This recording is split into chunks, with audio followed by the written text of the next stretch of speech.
has been centuries since the war began, death and mayhem unleashed upon the ever peaceful realm of man, from the dark lands of the evil demon lord. Centuries where those with the kind hearts were lost, and only those with iron will remained. It is this nature that did not inhabit the hearts of the heroes, for only a kind heart could slay that which is evil. Only benevolence can overcome malevolence. The hero, however, while full of mercy, had none for the enemies that did not yield. With the aid of certain secretive organization and smugglers, the hero had secreted themselves into the Dark Lord's palace, the place where the foulest of being ruled with an iron fist, sneaking through hallways supposedly emptied by the informant. There came upon the door to the throne room. The door itself was a work of terrifying arts, a motif of hundreds of damaged souls crying out in English, reaching up to a prominent figure on a throne. Their gaze clearly called for salvation. Such a god complex, the hero observed, the which his mage and droid noted. It is fascinating though. This door is made of iron wood. Such wood of this size must have taken decades, if not a century, to carve. The mage adjusted his eyeglasses as he gazed at it. Matter little, Grunt the orc barbarian roared as he slayed his great hammer into the door, shattering it, then broke it in one second. Grunt had a big childish grin as he waited for praises. Yes, thank you, Grunt. The hero gave a smile and a nod as he rushed into the throne room. Holy swords at the ready? What greeted them was a sight that shocked them. Pillars of the most exquisite obsidian, colored marble, each was a masterpiece of its own. At the end, hanging above the throne, were banners of what, even from this distance, they could tell were the finest of silk. But there stopped at the throne was no one. Come out, demon. The hero's roar ate around the chamber, but there was no reply. Talis cast a spell to find anyone who was hiding. The hero said in a hushed voice to the mage, "Which flourish of this staff?" The mage let a pulse of radiated red light shoot out in all directions. Closing his eyes, he held the staff against his forehead and was clearly in deep consciousness. "Tell, is he okay?" Grunt asked as he reached out to touch the mage. "Grunt, honey, is he doing a big thing?" Bella the droid said. "Oh, I gotcha," Grunt replied, tapping his head to his chest in a knowing manner. "Okay, no one is here," Talis funny said. "Is it a trap?" the hero asked. No one is here. Not for a very long time." The mage gestured to the surroundings. They could see in the nooks and crannies were webs along the door, and the floor were the telltale sign of a rat droppings.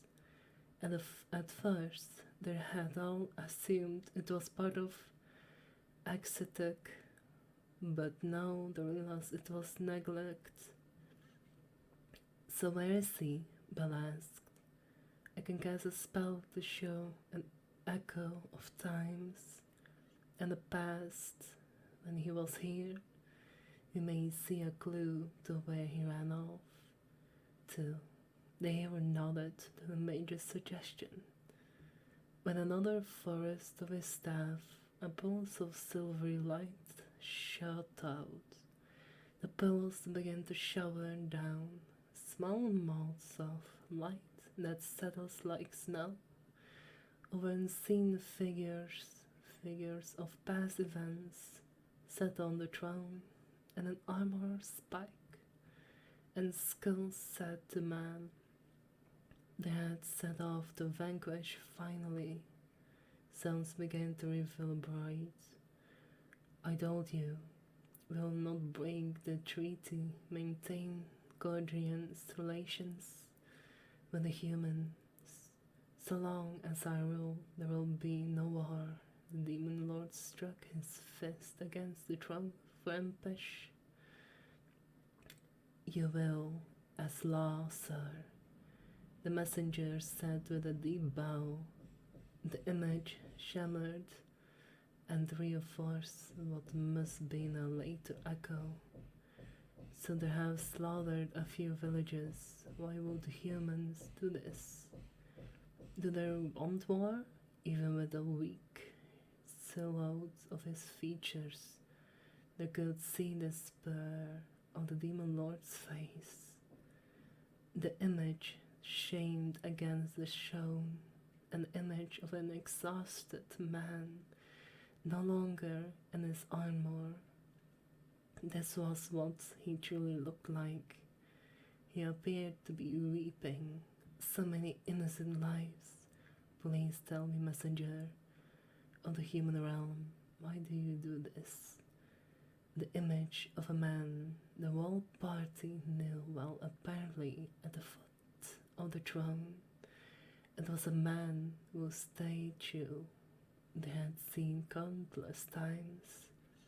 A man they all looked up to. It was the first hero, innocent. Bah, don't make me laugh. You kind are nothing but uppity serfs. I shall do you people a favor and remove the last chain keeping the free. When these words, the figure struck down the demon lords upon his throne. Sir, a voice was that. The hero demanded. The past echo can only show what has happened with the figure. He gestures to the throne, where they could now clearly see a deep gas and ebony. So we started this conflict, the hero asked, looking to this party of reassurance, but they all averted their gaze. They didn't want to admit the truth. They had all lost so much suffering in the hands of the demon horde. But to think their people unleashed this hell. Well, boss, we just need to tell the truth. Then no more fighting, and everyone can be happy. Grant swords cut through the silence. Land became. They could now see the path ahead. The masturbation wasn't an alien, but peace. A real hero shouldn't pick a side because they may cause more chaos by doing so. Very well, let us record those images and duplicate them. The world must know. Huddle up, everyone, huddle up. General gibbous of the order of addressed a small team of 5 holy heroes that had gone from room to room, searching for the demon, but their every room of ignorance, castles empty, spider webs covered the walls, The candles burned to their ends. All their preparation for the siege were useless.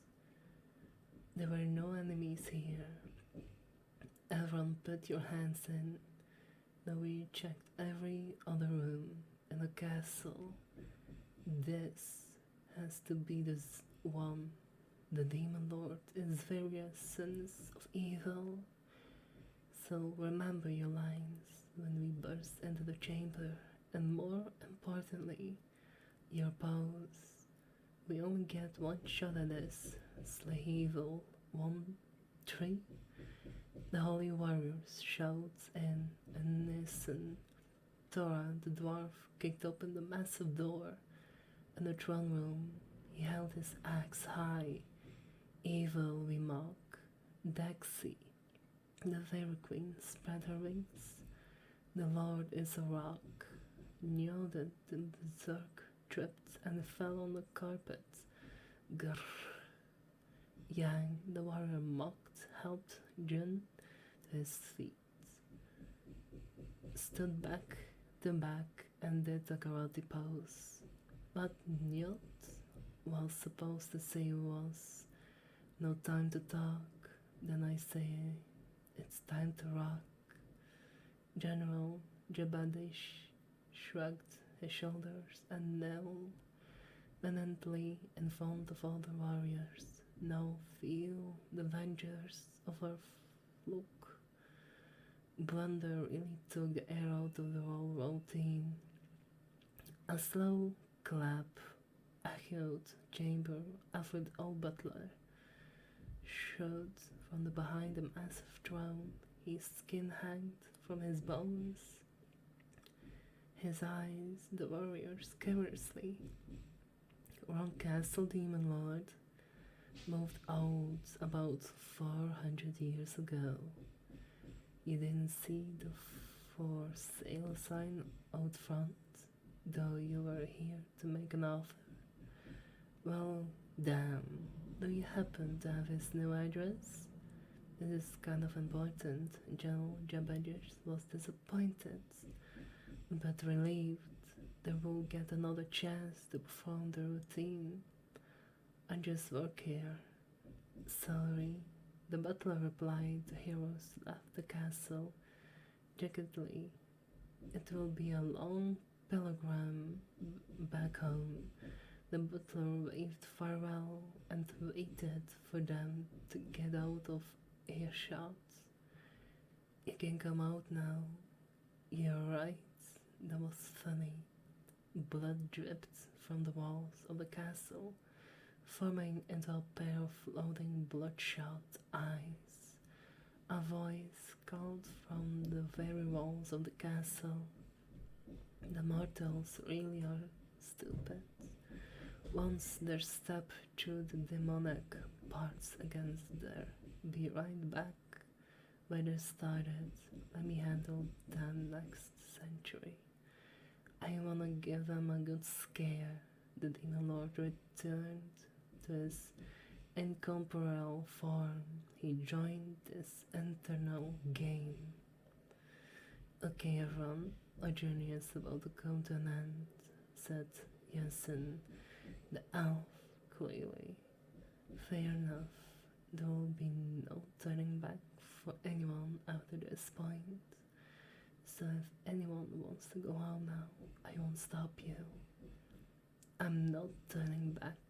He destroyed our trip's drone.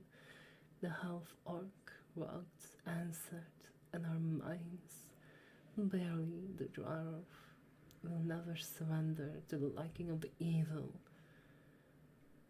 Good, our resolve is true. Let us sail forth. I don't think so. We should restrain her just to be safe, Duran said. There's no need for that. She is friends. Of course I am. Why would you even ask something like that? I swear. I'm telling the truth. How long has it been since you left? I don't know. I thought it wasn't gone for long. But I guess I was. Tears ran down cheeks. I thought only a few years, but it must have been more like a few hundreds. Well, isn't that convenient? Barely asked secretly. It's obvious she betrayed us. Or something else had, said Run. There's one reason he could have left. Of course, said Frozen, with a snap with her fingers. If his daughter left, naturally he will go after her. So what then? He couldn't have died, father. What too strong for that? It's obvious he's one of us. That's stupid, said Ran. Why won't he do something like that? Won't it be easier to bring his daughter back if he proposed